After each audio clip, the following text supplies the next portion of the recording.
Welcome to Penrose Learning, where we make understanding easy. You start by making sure your Apple ID is active on every device and iCloud Drive is enabled. This creates the sync foundation. Once done, check available storage and upgrade if you'll exceed capacity, because files won't sync when you're out of space. Make sure devices run recent OS versions so permissions and features match. After that, enable desktop and document syncing on a Mac if you want those folders included. This is the first actionable step to move files into iCloud. Next, you organize and configure how iCloud Drive behaves.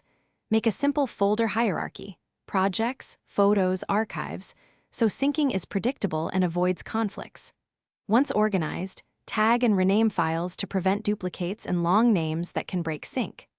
Then configure selective sync on your iPhone or iPad through the Files app so only needed folders download locally. Also link relevant apps to iCloud Drive in their settings so documents save directly. Finally, let the system finish its initial upload before changing files.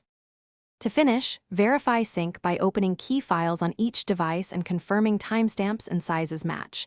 This proves the transfer succeeded. Then tidy storage.